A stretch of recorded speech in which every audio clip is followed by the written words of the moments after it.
ਤੇ ਜਦੋਂ ਇਕਬਾਲ ਕੈਸਰ ਸਾਹਿਬ ਨੇ ਆਪਣੀ ਕਿਤਾਬ ਕੀਤੀ ਤਾਂ ਤੱਕ ਮੈਂ ਉਸ ਟਾਈਮ ਤੱਕ ਮੈਂ ਰਹਿੰਦਾ ਗੰਗਾ ਦੀ ਤਹਿਜ਼ੀਬ ਵਿੱਚ ਸੀਗਾ ਫਿਜ਼ੀਕਲੀ, ਲੇਕਿਨ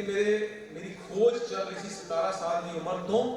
ਇੰਡਸ ਦੀ ਤਹਿਜ਼ੀਬ ਦੀ, ਕਿਉਂਕਿ मैं कौन सीगा, मैं क्यों फर्क हाँ, मेरे फादर क्यों कहते पंजाबी गल कर, तो मैं क्यों एक पग पाई हुई है, हाँ मैं पटका पाता सी छोटा सी राइट, तो क्यों मैं अलग लगता, तो इस चीज़ को मैनू बचपन तो खिंचिया है इस सिंधु की तहजीब जिथे मैं मन में रह रहा सीगा, जिन्होंने किताब में देखी तो मैनू तां महसूस होया कि जाना चाहिए, लेकिन 1998-99 तो लैंदे लैंदे मैं इस मुल्क के अंदर 2014 आया पहली बार, और मैं ये नहीं काम किया, मैं इतनी रुका मैं ये नहीं काम किया, ये लोगों ने काम करवाया मेरे को, क्योंकि मैं इतनी किताब लिखने नहीं आया सीगा, नहीं आया सीगा, क्योंकि मैं आया तो मैं एक चीज़ को दूसरी चीज़ को तीसरी चीज़ करते करते करते 5 साल के अंदर 2 किताबें हो गया, ये इतनी आवाम ने कराया। बहुत शानदार अमरदीप साहब। अच्छा, ये जी किताब है इसके पढ़ते हुए ना एक एहसास मेरे अंदर जाग गया कि भाई जड़ा बहुत सारा एक नैरेटिव जड़ा मकामी नैरेटिव है, उसमें से इस्लामी नैरेटिव यानी पाकिस्तान जड़ा इस्लाम के नाम पर बनया। अच्छा, उसके एक नैरेटिव मौजूद थे कि जदों रणजीत सिंह ने लाहौर फतह कर लिया तो जिहड़ियां मुसलमानां दी इबादत गाहां सी ते उन्हां दी बेहरमती की घोड़े बन दिते या ये है। इस किताब दे विच इन्हां ने साबित करन दी कोशिश की या उस नैरेटिव नूं बदलण दी कोशिश की कि नहीं ऐसी गल कोई नहीं, बल्कि एक हवाला भी उन्होंने दिता कि कोई 1500 के लगभग मसाजिद सन जिन्होंने रणजीत सिंह होरी फंड करते सन, तो उन्हें मसाजिद भी बनाइया जिहड़ियां मुसलमान बीवियां उन्होंने कहण ते एक सैकुलर जिहड़ा नैरेटिव सी रणजीत सिंह का वो हमेशा तो पंजाब दे विच मौजूद रहा, तो मेरा ख्याल है कि उस बहुत हद तक कामयाब है इस किताब के तुसी पढ़ोगे, ज़ाहिर है कि असी ज़्यादा गुफ्तगू जी है वो अमरदीप सिंह होर को करवाने की कोशिश करेंगे, लेकिन कुछ ऐसे रस्ते भी हैं पंजाब के, उन्होंने पेशावर तक गए, फिर मुल्तान, फिर सिंध, कराची, कोयटा तक सफ़र किया। कोयटे तक सफ़र करने के मैं थोड़ा ये महसूस किया थोड़ी किताब जड़ा है तुसी लायलपुर भी आए तो लायलपुर तो के सरगोदा खुशाब इस साइड पे भी सिर्फ हेरिटेज मौजूद है, और मैं किताब पढ़ रहा सी कि सिखां दी जिहड़ियां रणजीत सिंह के टिवाणियां दी आपस में लड़ाइयां तो टिवाणियां उसका फायदा चुक्या तो बाद चो पंजाब के तुसी हुकूमत भी उन्हें अंग्रेज़ों को हासिल की।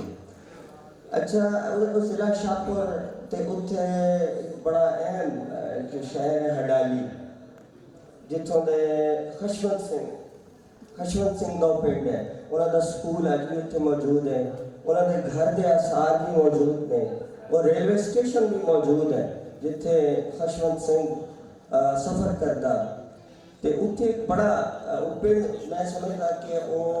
बेसिकली जड़ा है ना सिखां दा ही पिंड है। खुशाब के अंदर गुरुद्वारा भी मौजूद है, शाहपुर के अंदर खालसा हाई स्कूल की बिल्डिंग आज भी मौजूद है, शाहपुर के नाल बखरबार एक इलाका है, उत्थे पिंडा के बहुत सारे घर जड़े से सिखां दे तो उन्होंने आसार भी तो पुराने लोग भी मौजूद हैं। तुसी इस साइड का सफ़र नहीं किया? कोई भी काम के अंदर ना तुसी एक स्टेटमेंट दे रहे हो, कोई एक चीज़ एक डायरेक्शन। इकबाल साहब जी ने काम किया, इकबाल कैसर साहब ने गुरुद्वारा से पाकिस्तान के उत्ते है ना, उसकी अपनी एक अहमियत है, उन्होंने एक इशारा छड़िया है ना, वो इशारा मैं किया, मैं इसको गुरुद्वारा से पाकिस्तान नहीं किया। हालांकि मेरी कम्युनिटी के अंदर जितने भी मैं जाना ना तो मेरी कम्युनिटी उठ के कहती है अमरदीप सिंह साहब ने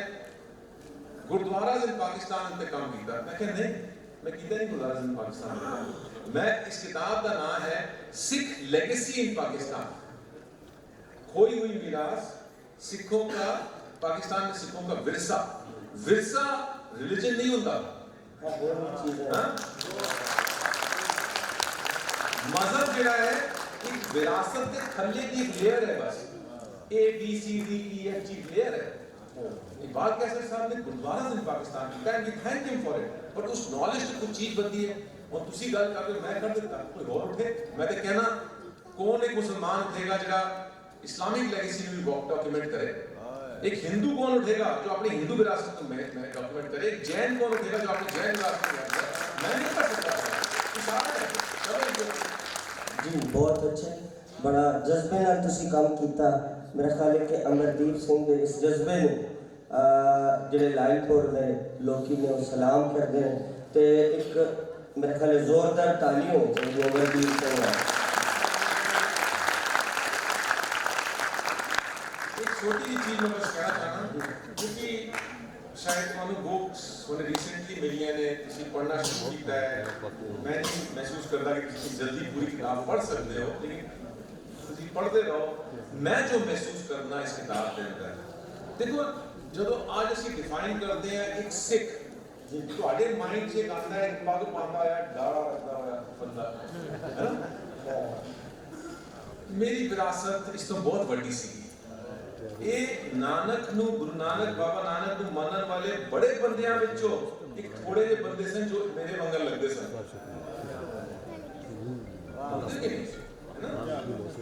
ਤੇ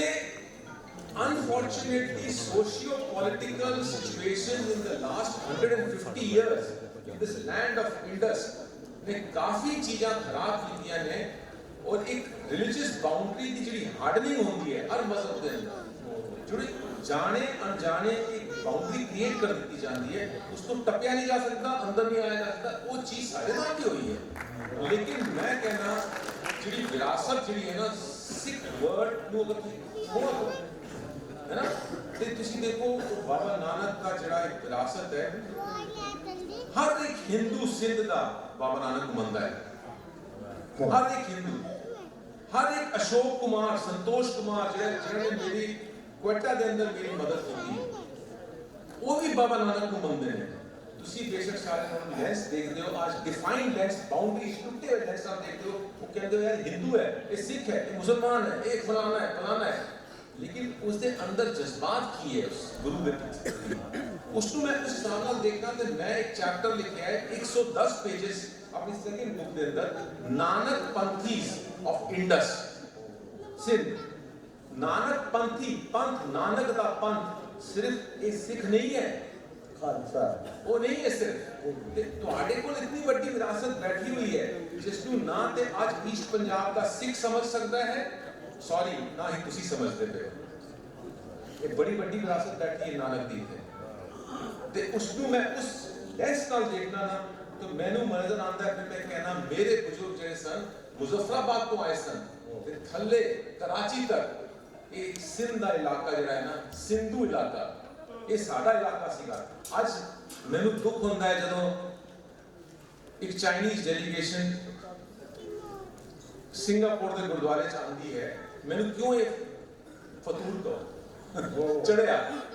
क्योंकि एक चाइनीज डेलीगेशन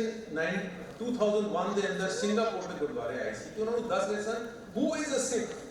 वो दिखाते ईस्ट पंजाब का map, six come from here. मैं क्या लानत है, मेरा देश ईस्ट पंजाब में कोई लेना देना नहीं, मेरे बुजुर्ग सी के मुजफ्फराबाद चले गए गोरखपुर, है ना, ते ये मेरे तुसी why do you change the narrative, और उसको एक्सेप्ट क्यों नहीं करते कि ठीक है तारीख साडे वास्ते, तारीख ने ये सलूक किया कि असी छितरा गए, लेकिन जमीन तो मेरी ही है ना, उसको मैं नहीं खिला सकता।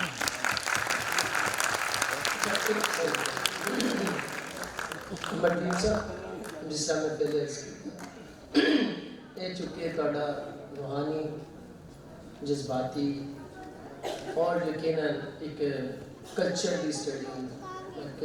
एज ए टेबलॉग के तौर पर ट्रैवलर के तौर पर पिछले काम किया है। असी उन्नी गहराई के नाल ना ਤੁਹਾਡੀ किताब में पढ़ सकते ना बिटवीन द लाइन्स जो तुसी कहना चाह रहे हो वो असी पूरी तरह समझने के काबिल हैं। तुसी अच्छा किया साड़ी सलाह कर दी, ਤੁਹਾਡਾ एक स्पेशल पैशन है ਤੁਹਾਡੇ रिलीजन ना, ਤੁਹਾਡੇ हेरिटेज ना, ਜਿਹੜਾ कि मैं ਤੁਹਾਡੇ को आखिरी सवाल करना चाह रहा सी कि क्या ਤੁਹਾਡੀ इस गुफ्तगू तो बाद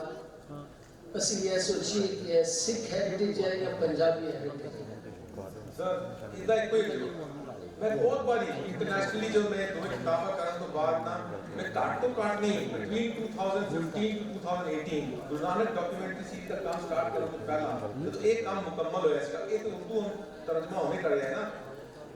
220 तो ऊपर सेमिनार वर्ल्ड वाइड भेज चुके हैं। ठीक है उस दिन मैं सिर्फ यही कहना सीखा व्हाट अ क्वेश्चन ये दो किताबा ने इन्हों मैं एक सिख लेंस नाल देखे सिख लफ्ज अनफॉर्चुनेटली कल्चर और रिलीजन दोवें